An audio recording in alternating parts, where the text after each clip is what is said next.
e com o Geraldo, tá, e que aí eles, é mais ou menos da mesma forma como acontece hoje, quando há essa passagem, por exemplo, dos nossos grandes atores da escola de teatro para trabalhar na Globo ou para trabalhar no Sul. Pois é a mesma coisa, eu acho que não é a mesma coisa, porque as coisas surgem daqui, surgem daqui, entende? E é daqui, não tem nenhuma... Mas eles também saem atrás do mercado de trabalho, pela exposição que conseguem dos filmes de Glauber. É mais ou menos assim que acontece, Márcio? Não sei. Agora, eu só queria contar uma anedota sobre Otton Bastos e Glauber Rocha. Que é o seguinte, era um outro ator que ia fazer o papel do Corisco, mas esse outro ator preferiu fazer um outro filme, que é o de Roberto Pires. Esqueci o nome do filme, enfim, não, o outro. Enfim, eu não sei nem se é isso, ele ia fazer um outro, tinha 2 filmes para ele fazer, ele preferiu fazer o outro, e aí Glauber chamou Otton. E Otton estava me falando que Glauber foi pegar ele na escola de arquitetura, que os novos estavam lá fazendo uma leitura dos fuzis da Senhora Carrá, exatamente. E ele ficou alucinado com o teatro brechtiano, com aquela coisa Brecht, que ele, enfim. E aí ele foi daqui de Salvador até lá, o lugar onde eles filmavam, no Jeep, conversando sobre Brecht, sobre tudo aquilo. E ele chegou lá e disse para o roteirista, mudou tudo, vamos fazer vamos fazer outra coisa, e reelaborar o roteiro a partir desse encontro dele com Brecht via Teatro dos Novos.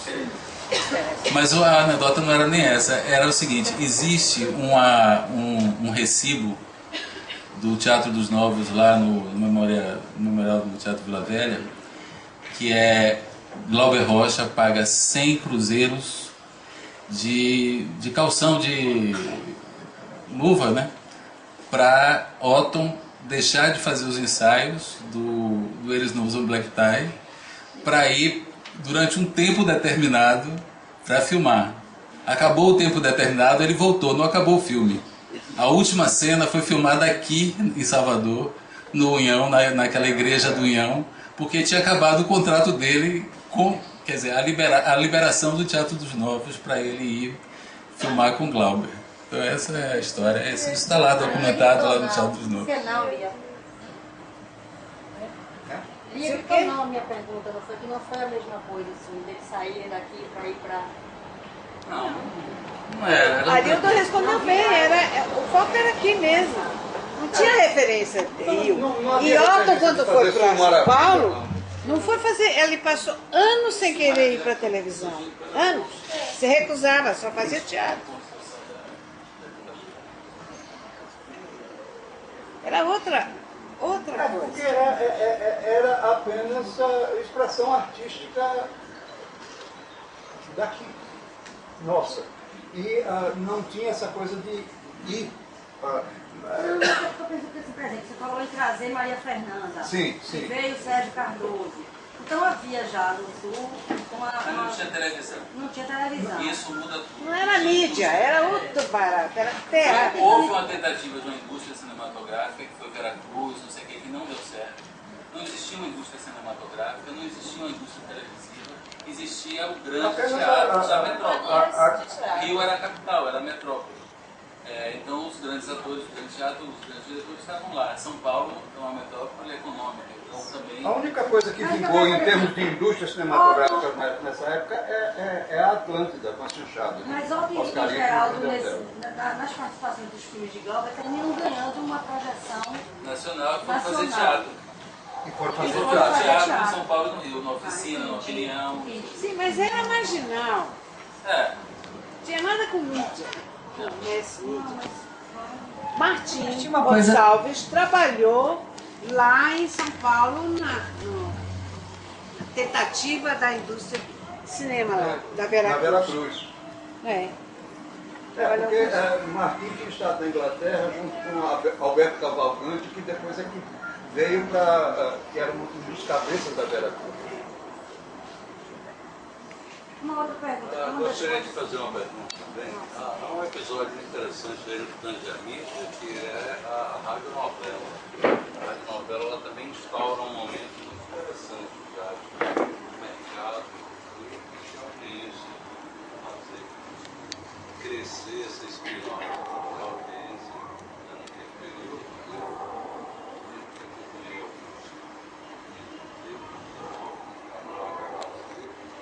Mas me parece interessante também situar a questão da montagem do Calígula e a montagem da obra dos Três Tostões,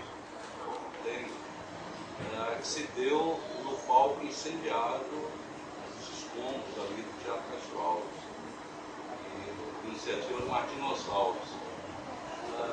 Como eu sou jornalista, deixa eu puxar um pouco aqui a pergunta aí para você, que é o seguinte: o Martim Gonçalves, eu gostaria de conhecer um pouco o que foi essas montagens, que você possa recordar como se deu essa montagem, que você dava num contexto bem diverso sobre a situação de tragédia, o incêndio aconteceu na véspera da inauguração, mas o Martim Gonçalves ele sofreria também, como era o contexto jornalístico daquele período. Havia um caderno culturais, havia uma efervescência jornalística também naquele momento, você recorda? E o caso do local do Martim Gonçalves, que sofreu uma campanha violenta através da imprensa e que acabou levando ao afastamento da escola de teatro. Você lembra desse episódio?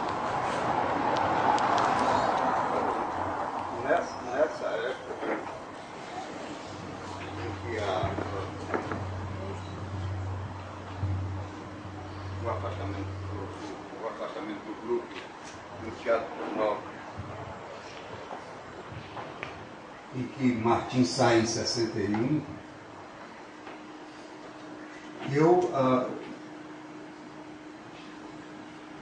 em 59 ainda estava no Colégio de Julho. Depois eu vou para os Estados Unidos, fico lá 2 anos e volto em 61. Então eu não acompanho, eu pessoalmente, eu sei o que você sabe, não por vivência. Agora sei das montagens feitas no palco do Teatro Castro Alves incendiado. Isso eu vi, o quê? Eu vi Por um Triz, vi e vi Calígula. A ópera eu não vi, não vi porque eu ainda estava fora nessa época. O Ben disse o negócio seguinte, eu também sei de ouvir falar, porque eu era criança. Mas, bom, Martim era amigo de Lina Bardi. Eles eram muito próximos, muito chegados. Foi ele que apresentou o Solar do Unhão a ela, e eles tinham a ideia de construir uma universidade popular, que fosse aberta, que fosse uma outra estrutura lá no Unhão. E aí ela criou o Museu de Arte Moderna a partir também dos escombros do TCA. Depois é que foi para lá como Museu de Arte Moderna e Arte Popular, porque ela não entendia uma coisa separada da outra. E bom, o que aconteceu? Uma campanha violenta dos Diários Associados contra Martim Gonçalves, porque ele se recusou a deixar que a TV Itapuã, dos Diários Oficiais, filmasse a ópera dos Três Vinténs e difundisse na TV Itapuã sem pagar o cachê aos atores e aos músicos. E aí a queda de braço era essa: mas como? Nós estamos, a televisão está abrindo para vocês, para o teatro, para divulgar vocês, e ele não abriu mão de fazer a transmissão, ou enfim, a filmagem, não sei exatamente qual era o processo tecnológico, mas ele...